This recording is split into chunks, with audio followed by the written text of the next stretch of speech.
आज अपन next class discuss कर रहे हैं जिसके अंदर कम्युनिकेशन का स्पेस वेव प्रोपोगेशन पढ़ेंगे। इससे पहले अपन दो मोड पढ़ चुके हैं कम्युनिकेशन के, जिसके अंदर अपन electromagnetic signals one place to another place भेजते हैं। तो वो दो मोड जो थे, एक तो ग्राउंड वेव प्रोपोगेशन था और दूसरा जो था वो स्काई वेव प्रोपोगेशन था। स्काई वेव प्रोपोगेशन में हमने ये, ग्राउंड वेव प्रोपोगेशन में हमने ये देखा कि फ्यू किलो हर्ट्ज टू लगा करके 1.5 मेगा हर्ट्ज तक की जो वेव्स होती है वो आपके ग्राउंड के थ्रू भेजी जाती है। ग्राउंड वेव के अंदर इससे ज़्यादा हाई फ्रिक्वेंसी हो जाने पे, इससे ज़्यादा फ्रिक्वेंसी होने पे सिग्नल जो है वो डिस्टॉर्ट हो जाता है, एटेन्यूएशन उसका ज़्यादा हो जाता है, फ्रिक्वेंसी के साथ सिग्नल जो है उसका लॉस ज़्यादा होने लगता है। इसके बाद अपन ने बात की थी स्काई वेव प्रोपोगेशन की। स्काई वेव प्रोपोगेशन जो है वो 3 मेगा हर्ट्ज टू लगा करके 30 मेगा हर्ट्ज तक काम आता है। ये मैं बता देता हूँ आपको, कुछ रेडियो वेव्स जो है उनकी पूरी फ्रिक्वेंसी को भी अलग अलग बैंड में डिवाइड किया गया, अलग अलग कैटेगरीज में डिवाइड किया गया। तो 3 to 30 मेगा हर्ट्ज तक की जो रेडियो वेव्स है वो शॉर्ट वेव कहलाती है। ये 2018 में, इस साल ही मेरे ख्याल से 2018 या 17 का क्वेश्चन है कि शॉर्ट वेव्स जो है वो कौन से मोड में काम आती है, स्काई वेव्स के अंदर कौन सी रेडियो वेव फ्रिक्वेंसी काम आती है। तो शॉर्ट वेव होती है रेडियो वेव्स और 3 to 30 मेगा हर्ट्ज तक की शॉर्ट वेव्स कहलाती है। ठीक है, इसके बाद अपन आज नेक्स्ट डिस्कस करेंगे। उससे पहले आपने जो भी लास्ट अपना जो स्काई वेव प्रोपोगेशन हुआ था उसमें skip distance, skip zone, ground wave range, critical frequency, इन सारी की डेफिनेशंस है, तो जिसके लिए आपको 2 पेज छोड़ देने हैं। अब अपन आगे जस्ट बात करेंगे, थर्ड नंबर मोड है कम्युनिकेशन का, lecture number 3, fourth number lecture है। लेक्चर नंबर 4 जो है इसके अंदर अपन नेक्स्ट थर्ड मोड डिस्कस करेंगे, स्पेस वेव प्रोपोगेशन। इससे पहले आपको एक पेज छोड़ देना है जिसके अंदर आपको डेफिनेशंस और वो लिखनी है। स्पेस वेव प्रोपोगेशन देखो, स्काई वेव के अंदर पूरा स्काई काम आता है, यानी एटमॉस्फेयर का आयनोस्फीयर काम आता है। स्पेस वेव में डायरेक्ट स्पेस काम आएगा, डायरेक्ट हवा के थ्रू सिग्नल ट्रेवल करेगा। तो अभी अपन देखते हैं कैसे यूज़ होता है। ये ध्यान रखें, स्पेस वेव कम्युनिकेशन हम क्यों काम में ले रहे हैं, स्पेस को क्यों यूज़ कर रहे हैं। स्काई जो है वो 30 मेगा हर्ट्ज तक की जो फ्रिक्वेंसी थी उनको तो अपन आयनोस्फीयर से रिफ्लेक्ट बैक कर पा रहे थे, लेकिन ये जैसे हमारी अर्थ थी और इसके ऊपर जो है आयनोस्फीयर था, इसके ऊपर हमारा ये एटमॉस्फेयर है, एटमॉस्फेयर की आयनोस्फीयर की लेयर है, ई और एफ लेयर। तो जब आप एक सिग्नल को यहाँ से ट्रांसमिट करोगे तो रिफ्लेक्ट बैक होकर के अर्थ के ऊपर फॉल होता है। अगर सिग्नल की फ्रिक्वेंसी 30 से ज़्यादा हो जाती है तब क्या होता है, सिग्नल जो है वो पेनिट्रेट करके चला जाता है, आयनोस्फीयर को पेनिट्रेट करके आर पार निकल जाता है, तो वापस रिफ्लेक्ट बैक नहीं होता है। तो फिर अब हमारा एटमॉस्फेयर यूज नहीं आ रहा है एज अ रिफ्लेक्टर। तो फिर अपन क्या करेंगे, जो सिग्नल होगा उसको 1-2 एंटीना रख दिया हमने, एक ट्रांसमिटिंग एंटीना है और एक रिसीविंग एंटीना है। और अब हम क्या करेंगे कि ट्रांसमिटिंग से रिसीविंग की तरफ डायरेक्ट सिग्नल को ट्रांसमिट करेंगे, डायरेक्ट भेजेंगे, डायरेक्ट स्पेस के अंदर डायरेक्ट सिग्नल चलेगा। यानी स्पेस का मतलब ये नहीं कि इसका यूज़ हो रहा है, सेकंड था वो। स्काई वेव प्रोपोगेशन जो था वो सेकंड पार्ट था जिसमें आयनोस्फीयर यूज़ हो रहा है। इसमें तो डायरेक्ट सिग्नल भेजा जा रहा है, ये ट्रांसमिट कर रहा है ट्रांसमीटर और रिसीवर सिग्नल को डायरेक्ट रिसीव कर रहा है। तो अपन इसको थर्ड स्टेप को डिस्कस करेंगे, स्पेस वेव प्रोपोगेशन अपन डिस्कस करेंगे। उससे पहले एक बार आप लिख लोगे 3 to 30 मेगा हर्ट्ज जो है वो कौन सी है, शॉर्ट वेव। रेडियो वेव की जो फ्रिक्वेंसी है वो शॉर्ट वेव है। ठीक है, शॉर्ट वेव और हाई फ्रिक्वेंसी कहते हैं इसको। ये आप लिख लेना, स्काई वेव प्रोपोगेशन जो लिखा था ना आपने उसके नीचे ये लिख लेना, शॉर्ट वेव खाली। अब अपन स्पेस वेव प्रोपोगेशन डिस्कस करेंगे। 3 to 30 जो थी शॉर्ट वेव थी, उसको शॉर्ट वेव्स काम कहते हैं। स्काई वेव भी बोलते हैं और शॉर्ट वेव भी कहते हैं। स्काई वेव की फ्रिक्वेंसी कितनी होती है, 3 to 30 होती है। अब स्पेस वेव प्रोपोगेशन लिखे इसके बारे में, ये आपको बताया जा चुका है, 40 मेगा हर्ट्ज से ऊपर काम आता है। स्पेस वेव प्रोपोगेशन के बारे में लिखना, high frequency radio waves,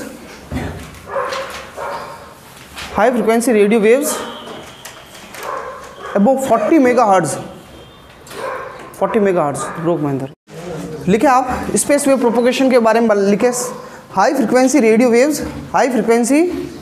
waves. Space wave propagation के बारे में लिखना शुरू करना है और हाथ फास्ट चलाना है आपको। High frequency radio waves above 40 mega hertz, called space waves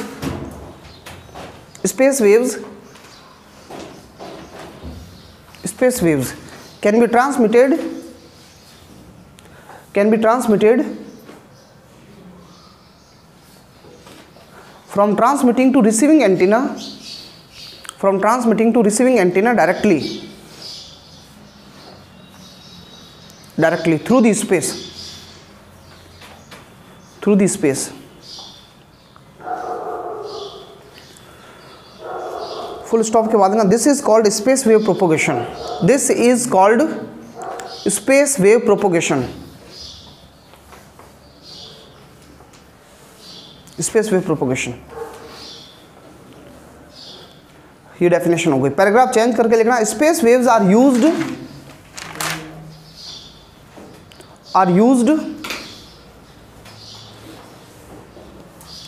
एक सेकेंड हो, इसको है ना, ये लाइन काटना, स्पेस वेव्स आर यूज्ड वाली लाइन काटो, और इसमें पहले एक लिखो,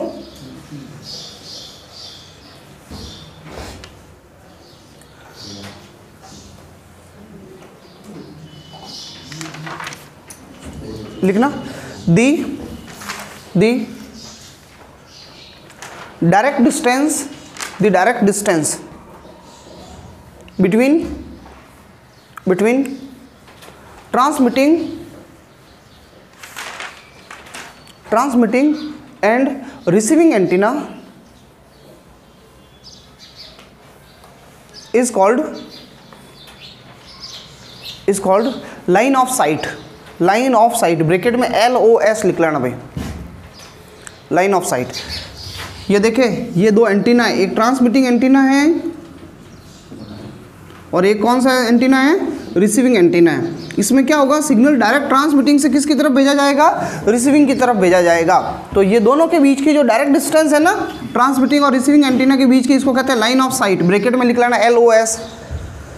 फुल स्टॉप के बाद लिखो, ये डायग्राम अभी नहीं बनाना है, फुल स्टॉप के बाद लिखना so this is also known as line of sight communication, line of sight communication लिख लिया। अच्छा, अगर मैं इन दोनों एंटीना को दूर रखता जाऊं, आपको पता है तो अर्थ स्फेरिकल है ना, स्फेरिकल अर्थ का सरफेस कर्व है, तो मैं दूर रखता जाऊंगा तो ये एंटीना नीचे जाएंगे तो एक ऐसी कंडीशन आ जाएगी कि इनके बीच में एक ऐसे डिस्टेंस हो जाएगी कि उससे ज़्यादा दूर उन एंटीना को रखना पॉसिबल नहीं होगा भाई। क्यों नहीं होगा, अभी देख लेते हैं।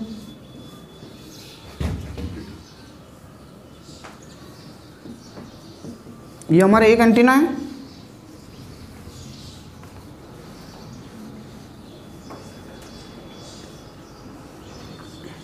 ये दूसरा एंटीना है, ठीक है। ये ट्रांसमिटिंग एंटीना है और वो रिसीविंग एंटीना, अर्थ ये ट्रांसमिटिंग है,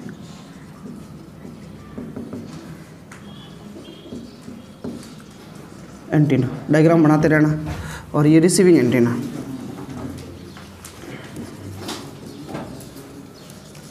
तो सिग्नल डायरेक्ट ट्रांसमिटिंग से कहाँ जा रहा है, रिसीविंग की तरफ जा रहा है, A से B की तरफ जा रहा है। तो ये जो डिस्टेंस है ना, इस पॉइंट को मैं कुछ नाम दे देता हूँ, वो नाम दे देते हैं, कुछ भी नाम दे देंगे। ये जो डिस्टेंस है इसको कहते हैं लाइन ऑफ साइट, दोनों के बीच की जो डायरेक्ट डिस्टेंस है उसको अपन लाइन ऑफ साइट कहते हैं,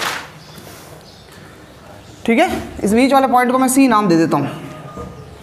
अब बताओ मुझे एंटीना को क्या इससे ज़्यादा दूर रख सकता हूँ क्या मैं, इससे अगर और नीचे कर दोगे तो फिर तो अर्थ बीच में आ जाएगी, सिग्नल कैसे भेजा जाएगा, डायरेक्ट नहीं भेज पाएंगे।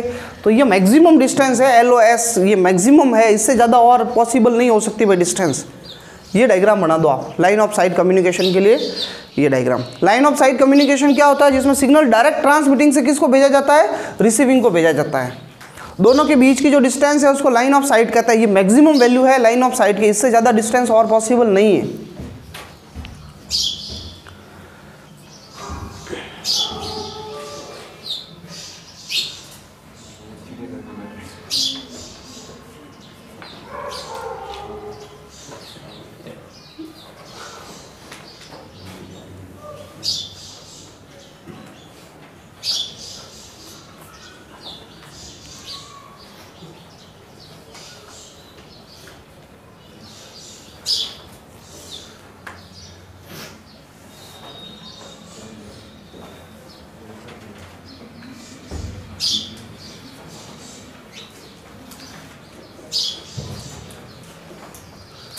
हो गया, ठीक है। अभी आपको थोड़ी देर बाद बताया जाएगा। देखो 40 मेगाहर्ट्ज़ से है ना ये, अब आपको पता है कि आपको अगर इस लाइन ऑफ साइट पाथ को इंक्रीज करना है, इस पाथ को इंक्रीज करना है, तो आपको एंटीना अगर ऊपर हो जाए, मान लो एंटीना की हाइट बड़ी हो गई, ये एंटीना बड़ा हो गया, ये एंटीना बड़ा हो गया, तब सिग्नल थोड़ा ऊपर से जाएगा ना ऊपर से, तब फिर मैं इनको और ज़्यादा दूर कर सकता हूँ, नहीं कर सकता हूँ क्या? और ज़्यादा दूर रख सकते हैं, अरे रख सकते हैं ना, समझ रहे हो आप इसको? अगर एंटीना की हाइट बढ़ा दूँ मैं, तो फिर क्या ये अर्थ के सरफेस को टच करते हुए जाएगा क्या? तो एंटीना की हाइट बढ़ा करके आप लाइन ऑफ साइट को, पाथ को बढ़ा सकते हो। लेकिन एंटीना की हाइट आप बढ़ाओगे ना, तो एंटीना की हाइट जो है वो फ्रीक्वेंसी जो है वो कम होनी चाहिए। अभी मैं आपको बता दूंगा कि एंटीना की मिनिमम हाइट वेवलेंथ की λ/2 होनी चाहिए, λ/4 होनी चाहिए मिनिमम हाइट। वेवलेंथ ज़्यादा होगी तब आपके हाइट भी जो है वो ज़्यादा होगी। तो अब अगर मैं 40, मैंने कहा कि ये भाई 40 मेगाहर्ट्ज़ से अबोव फ्रीक्वेंसी के लिए ये काम आता है, 40 मेगाहर्ट्ज़ से अबोव फ्रीक्वेंसी के लिए ये काम आता है। पर जब बहुत ज़्यादा फ्रीक्वेंसी बड़ी होगी ना, तब फिर ये भी फेल हो जाता है, ये कम्युनिकेशन लाइन ऑफ साइट काम का नहीं होता है। इसके रीज़न क्या है? क्योंकि तब फिर ऐसे केस में फ्रीक्वेंसी ज़्यादा बढ़ती है ना, तो वेवलेंथ क्या होगी? कम, वेवलेंथ कम हो जाएगी, और वेवलेंथ कम होगी तो फिर एंटीना की हाइट भी क्या होगी? कम हो जाएगी। तो कम हाइट के एंटीना के लिए फिर ऑब्वियसली ये तो अर्थ के सरफेस को टच करते हुए जाएगा ना, तो एंटीना की हाइट अगर कम होती है, हायर फ्रिक्वेंसीज पे एंटीना की हाइट होती है कम फ्रीक्वेंसी के अगर कम वेव हाइट के एंटीना होंगे, तो फिर ये लाइन ऑफ साइट पाथ कोई ज़्यादा बड़ा नहीं होता है, क्योंकि हमें पता है कि जितनी एंटीना की हाइट कम होगी उतने एंटीना को नज़दीक रखना पड़ेगा। एंटीना की हाइट जितनी ज़्यादा बड़ी होती है उतना उनको दूर रखना पड़ता है। तो हायर फ्रिक्वेंसीज पे लाइन ऑफ साइट जो है वो लिमिटेड होती है। क्या होती है? लिमिटेड। आप समझ रहे हो इस बात को? भाई एंटीना की हाइट कम होगी तब मुझे नज़दीक रखना पड़ेगा इनको। मान लो एंटीना इतने छोटे छोटे, तो मेरे को यहाँ पे रखना पड़ेगा, तब कहीं जाके ये आएगा। अगर इससे पीछे रख दिया मैंने तो अर्थ बीच में आ जाएगी ना, सिग्नल कैसे ट्रैवल करेगा? तो एंटीना की हाइट ज़्यादा होनी चाहिए। अब एंटीना की हाइट ज़्यादा होती है कम फ्रिक्वेंसी पे, जबकि ये तो काम आता है हायर फ्रिक्वेंसीज़ पे। तो हायर फ्रिक्वेंसीज़ पे लाइन ऑफ साइट जो है वो लिमिटेड होता है, बहुत ज़्यादा बड़ी फ्रिक्वेंसीज़ के लिए ये काम नहीं आता है। 40 मेगाहर्ट्ज़ के अबोव काम आता है, लेकिन 40 मेगाहर्ट्ज़ से अबोव कितना? 100 तक काम आ सकता है। फिर उसके बाद तो आ जाता है सैटेलाइट कम्युनिकेशन। कौन सा आ जाता है? Satellite communication. तो आप एक बार पैराग्राफ चेंज करके लिखना, at frequencies greater then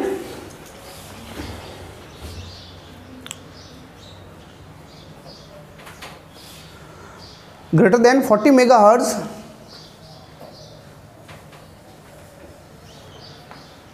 the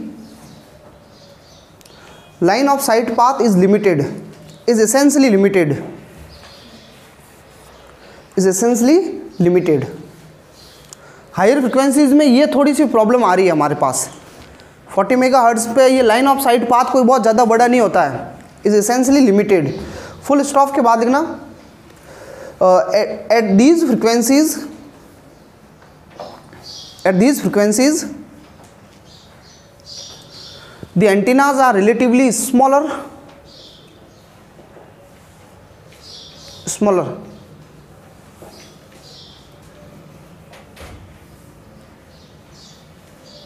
and can be placed at heights on the surface of earth।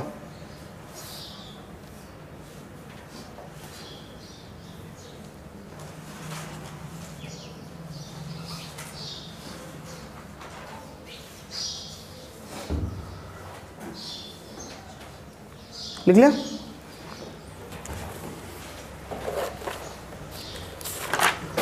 अब है ना, एक second,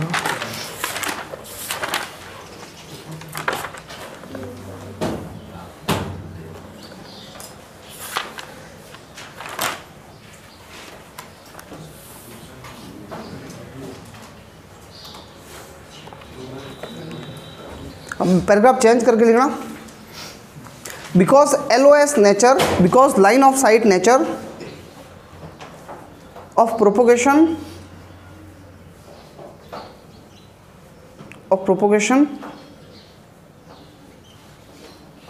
the direct waves get blocked,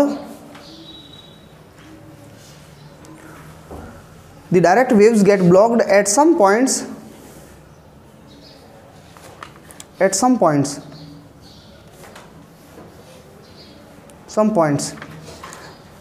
by the curvature of earth, दिख रहा है भाई? कर्वेचर की वजह से लाइंस जो है वो ब्लॉक हो जाती है।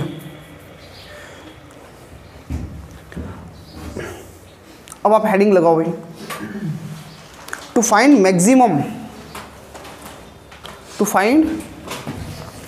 Maximum LOS line of sight distance, to find maximum LOS distance between transmitting and receiving antenna.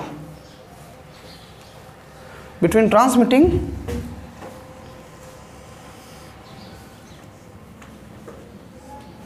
and receiving antenna.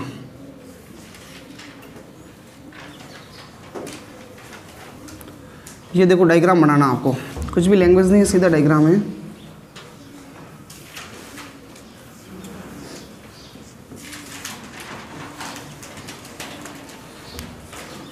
इस एंटीना को मैं नाम देता हूं ए बी।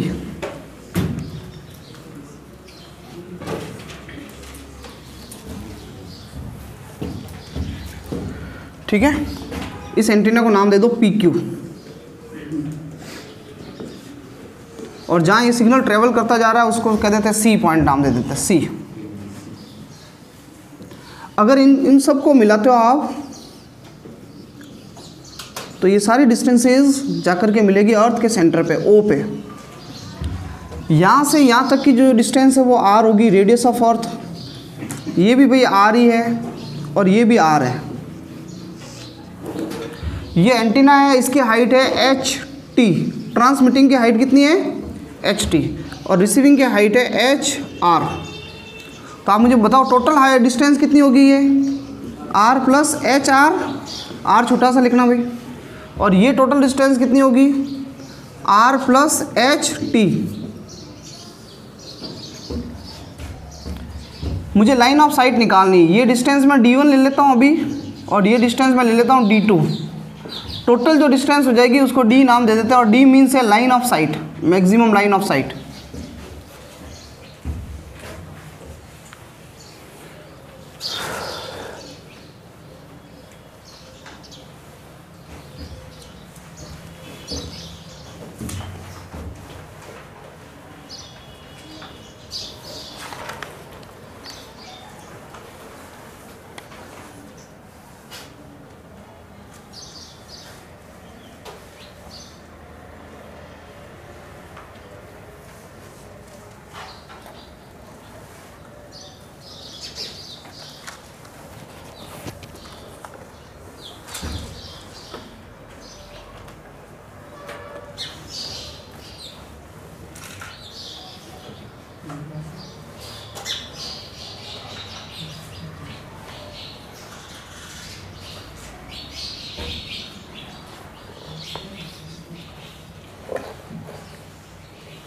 लिख लिया? अब अपन ट्राइंगल्स ले रहे हैं, देखना। D1 D2 निकाल करके ऐड कर देंगे। सबसे पहले ट्राइंगल ले रहा हूँ OBC, फ्रॉम ट्राइंगल OBC। इससे भाई मुझे बताओ हाइपोटेन्यूस कौन सा है? OB है ना। OB का स्क्वायर किसके बराबर होगा बताओ? OC का स्क्वायर प्लस BC का स्क्वायर। O से B तक जो है वो R प्लस एच टी है, और O से C तक कितनी है भाई? O से C तक R है, और B से C तक है D1 स्क्वायर। सिंपली डायग्राम है, डेरिवेशन है। स्क्वायर खोल दो, R1 का स्क्वायर एच टी का square 2RH t equal to R square plus D1 square. R square से R स्क्वायर कैंसिल आउट हो गया। ठीक है, हियर ये जो एच टी है ना भाई, हाइट ऑफ एंटीना वो बहुत कम होती है रेडियस के कंपेरेटिवली। अर्थ की रेडियस तो 6400 किलोमीटर्स होती है, तो एंटीना की हाइट तो हंड्रेड्स मीटर्स में होती है। और ठीक है, तो ये बहुत कम होता है, इसलिए एच टी स्क्वायर को आप क्या कर दो भाई? नेगलेक्ट कर दो। क्या कर दो? नेगलेक्ट। देन बताओ क्या आ जाएगा? ये एक्सप्रेशन बताओ ऊपर वाला। एच टी स्क्वायर हट गया, 2RH t, और सामने क्या रह जाएगा? D1 का स्क्वायर। तो D1 की वैल्यू क्या आ गई बताओ मुझे? √2RH t। इक्वेशन नंबर 1 दे दो इसको। D1 आ गया।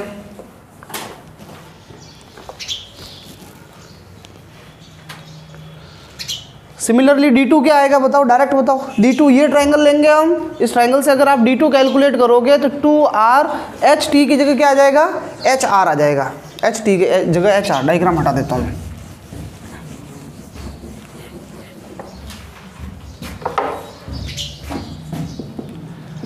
Similarly 2√HR, equation number 2। Now जो LOS है D की वैल्यू कितनी है भाई, मैक्सिमम LOS, तो D की वैल्यू है D1 प्लस D2, तो वैल्यू रख दो आप इक्वेशन नंबर 1 और 2 यूजिंग 1 एंड 2। D1 की वैल्यू है √2RHT और ये √2RHR, ये हमने फाइंड आउट कर दी।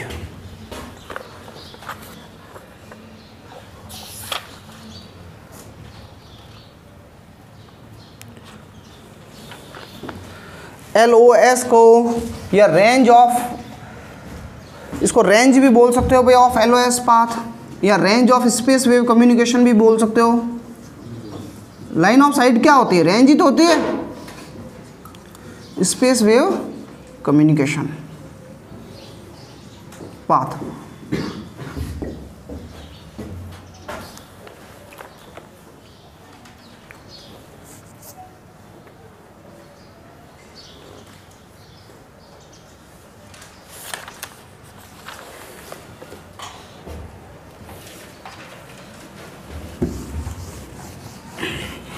लिख लिया आपने?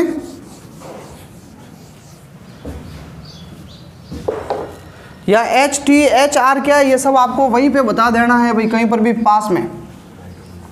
H जो कैपिटल R है वो रेडियस ऑफ अर्थ है,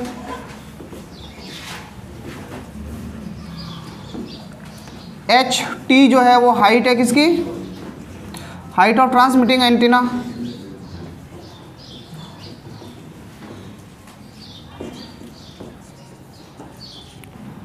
HR जो है हाइट है किसकी, रिसीविंग एंटीना।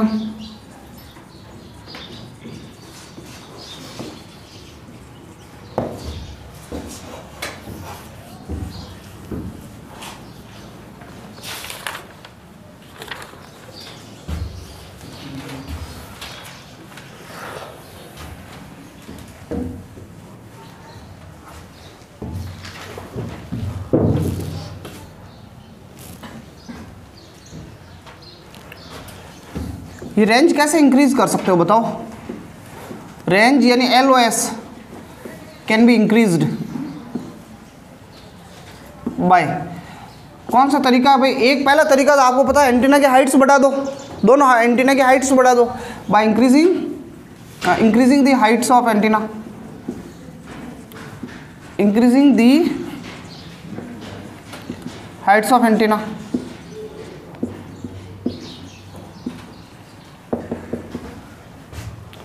ठीक है, और दूसरा क्या तरीका है भाई, वो using repeaters, by using repeaters. Repeater use करो, फिर रिपीटर्स बताए हुए आपको, रिपीटर्स भी किसके, of transmitting antenna.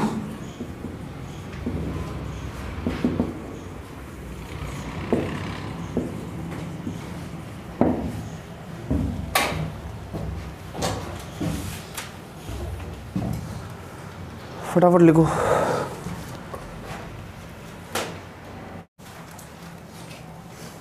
Okay,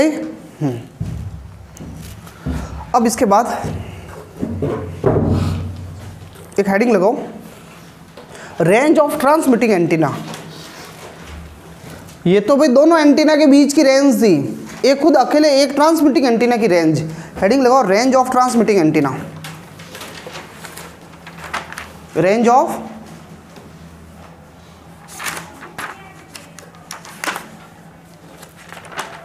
transmitting antenna.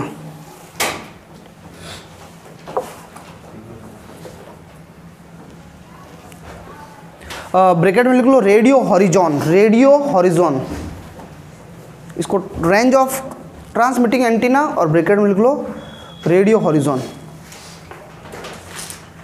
इसके बारे में लिखना भाई, it is the maximum distance, it is the maximum distance up to which the transmission that means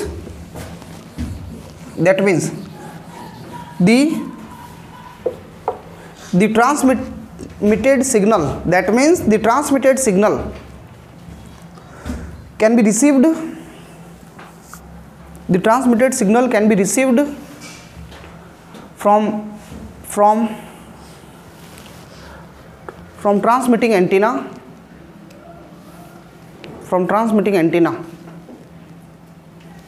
is called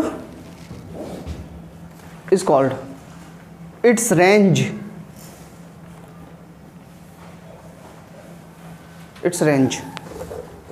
देख लिया। और दूसरा नाम रेडियो हॉरिजॉन तो है ही। बस देखो अपन एक एंटीना ले रहे हैं भाई, इधर ध्यान देना। आपको पता है ये अर्थ का सरफेस कैसा है, कर्व है। ये एक एंटीना खड़ा है,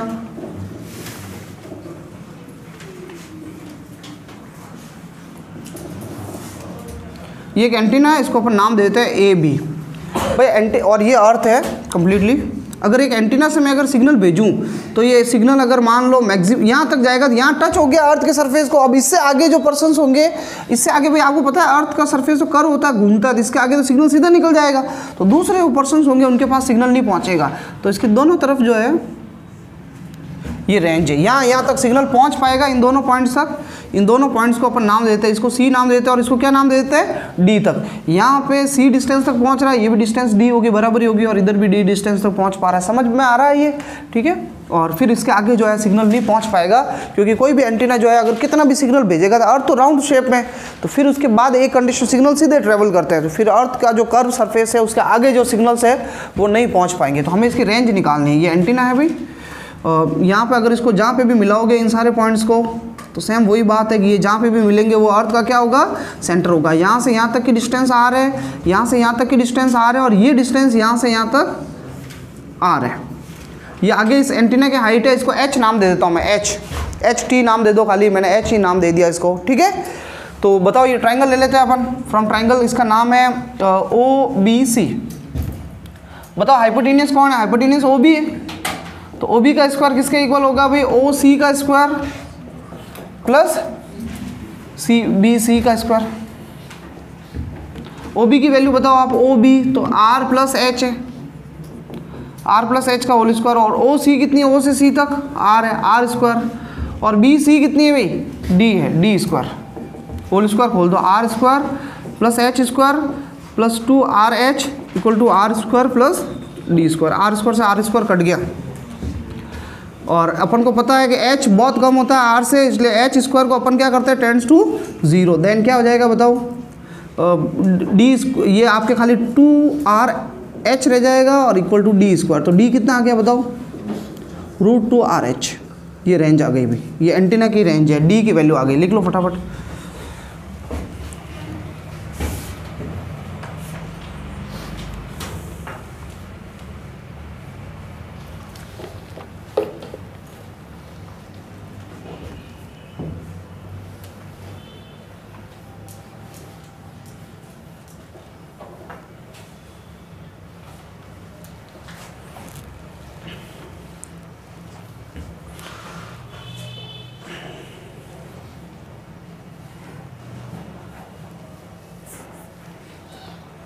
लाइन ऑफ साइट वेव्स को इंटरसेप्ट करने के लिए एंटीना की हाइट लार्ज एनफ होनी चाहिए।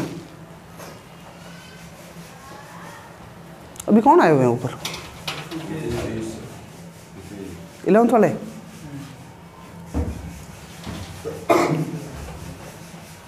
तो अब क्यों बुला रहे हो, क्या मतलब? अरे यार, अब क्योंकि अपन ने शाम को ही बुलाया शायद।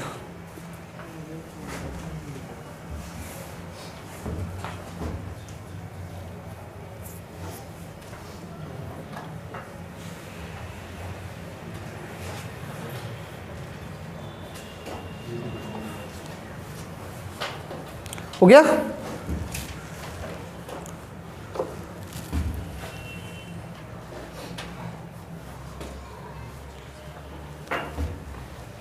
जल्दी करो, हाथ बहुत धीरे चला रहे हो। अगर आपको कहा जाए कि कितना एरिया कवर कर रहा है एंटीना पूरा, अब आपको ये पता होना चाहिए कि ये जो सिग्नल है भाई पूरी तरफ अर्थ के, जैसे कि एंटीना खड़ा है, एंटीना अगर खड़ा है तो उससे सिग्नल तो चारों तरफ जाएगा, चारों तरफ जाएगा। कौन शेप नहीं बनेगा क्या, कौन चारों तरफ सिग्नल जाएगा, अर्थ के ऊपर चारों तरफ गिरेगा। तो नीचे जो है ना वो एक कुल मिला के एक सर्कल कवर करेगा, सर्कल इंटरसेप्ट करेगा। अरे समझ रहे हो इसको, ये एंटीना सब तरफ अर्थ पे सिग्नल भेजेगा ना, तो सर्कल नहीं बनेगा क्या इस पे, चारों तरफ सिग्नल जाएगा अर्थ पे। तो यूँ थोड़ी 2 सिग्नल निकल के इधर ये चले गए खाली, बाकी किधर नहीं जाएंगे, सब तरफ जाएंगे, चारों तरफ जा रहे हैं। तो चारों तरफ जा रहे थे, नीचे कितना एरिया कवर कर रहा है, तो अपन देखते हैं एरिया कवर्ड। तो एरिया जो होगा, नीचे एक सर्कल बनेगा, तो एरिया कवर्ड, ये एंटीना कितना एरिया कवर्ड कर रहा है। अब वैसे एरिया पाई आर स्क्वायर होता है, हम इसकी हाइट को थोड़ा इग्नोर कर देते हैं, ये तो बहुत बड़ी डिस्टेंसेज होती है, इग्नोर कर देते हैं। तो ये जो है ना, ये भाई ये नीचे जो है ना पूरा एक सर्कल बनाएगा, सर्कल की हमारे पास रेडियस तो अवेलेबल नहीं है, लेकिन मैं इस डी को ही रेडियस ले लेता हूँ क्योंकि हाइट बहुत कम होती है। तो एरिया क्या हो जाएगा, पाई डी स्क्वायर हो जाएगा। तो ए और पाई डी स्क्वायर करो भाई, डी का स्क्वायर कर दो 2RH।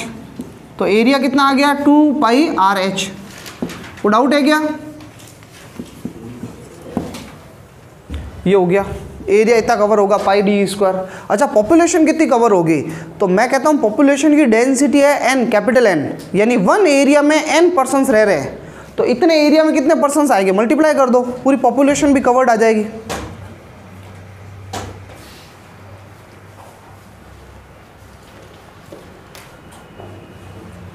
ये पूछा जाए तो करने हैं भाई आप, पॉपुलेशन कवर्ड, पॉपुलेशन कवर्ड। तो पॉपुलेशन कवर्ड निकालनी है आपको, तो आप एरिया से मल्टीप्लाई कर दो भाई पॉपुलेशन डेंसिटी को, पॉपुलेशन की डेंसिटी से मल्टीप्लाई कर दो, डेंसिटी से।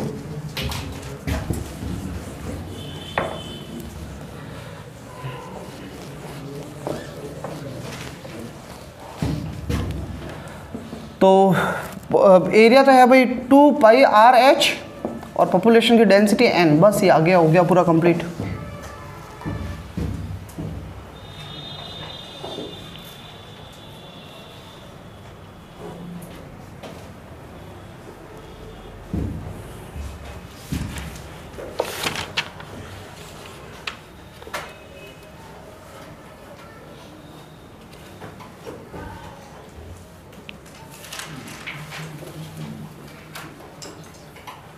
लिख लिया। जैसे क्वेश्चन लिख लो आप जल्दी, थ्योरेटिकल क्वेश्चन अगर इस टॉपिक पे आता है तो छोटा सा क्वेश्चन बता रहा हूं। Derive an expression for, derive an expression for covering range of, covering range of TV transmission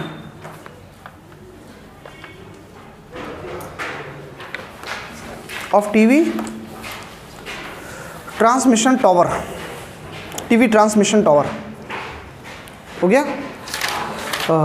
बस तो ये पूरा डेराइव करना है √2RH।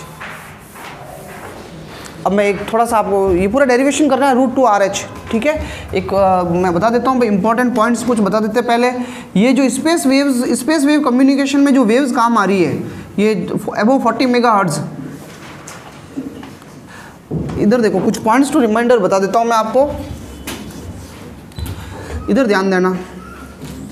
पहले तो ये याद रखना है, ये जो कम्युनिकेशन काम आता है ये अबव कितना काम आ रहा है, 40 मेगाहर्ट्ज़। 40 मेगाहर्ट्ज़ से ऊपर ही काम आता है। ये कौन सा कम्युनिकेशन है भाई, लाइन ऑफ साइट कम्युनिकेशन या स्पेस वेव कम्युनिकेशन। इसका एक नाम लाइन ऑफ साइट है या स्पेस वेव कम्युनिकेशन कहते हैं।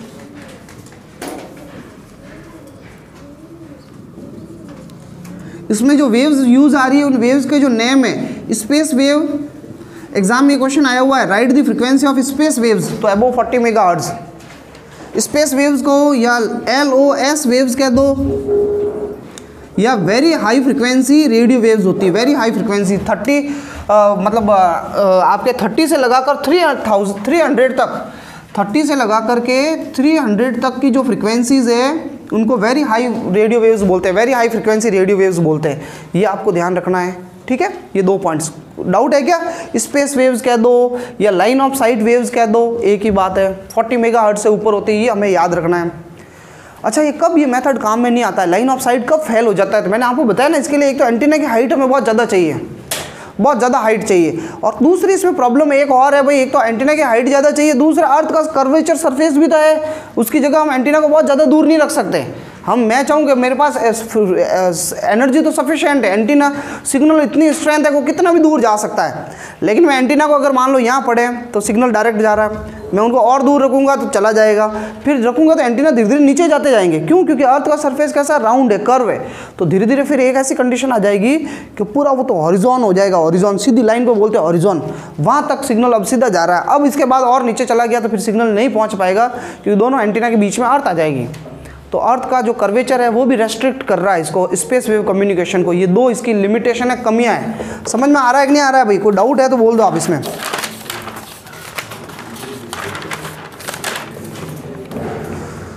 तो इस एक लिख लेना आप लाइन, एक लिखो भाई, स्टार लगा के लिखो, the range of space wave propagation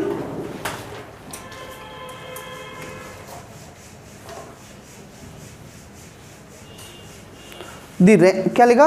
range of space wave propagation. Space wave propagation का नाम क्या है? लाइन ऑफ साइट प्रोपोगेशन भी बोलते हैं, ज़्यादातर कॉमन नाम है ये। इसको ट्रोपोस्फीयर कम्युनिकेशन भी कह देते हैं। ट्रोपोस्फीयर क्यों? क्योंकि हमारा एटमॉस्फेयर की पहली वो स्टार्टिंग वाली लेयर काम आ रही है ट्रोपोस्फीयर, इसलिए ट्रोपोस्फीयर कम्युनिकेशन भी कह देते हैं। तो लाइन क्या लिखा? The range of space wave propagation is limited due to limited का मतलब इसके ड्रॉबैक्स हो गए, ब्रैकेट में लिख लो ड्रॉबैक्स, लिमिटेशंस, ऑब्लिक करके लिमिटेशंस लिख लेना। इसकी लिमिटेशंस या ड्रॉबैक्स, एग्जाम में लिमिटेशन नाम से आता है तो लिखना, दो लिमिटेशंस है। फर्स्ट तो है, लिखो first point, the line of sight distance. इसकी वजह से पहली तो लिमिटेशन ये, लाइन ऑफ साइट डिस्टेंस लिखा, फुल स्टॉप के बाद लिखना, it is the distance eight which the transmitting and receiving antenna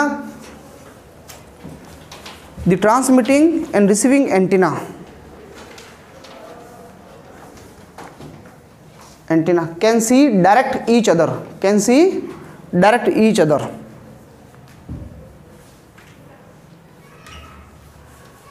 लिखा।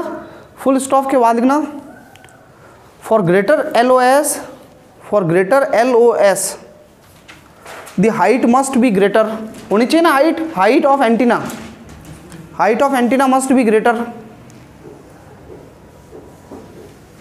हाइट बहुत ज़्यादा होनी चाहिए, पहली तो ये कमी हो गई। दूसरी क्या है भाई? Curvature of earth. दूसरी ड्रॉबैक्स क्या हो गई इसकी? Curvature of earth.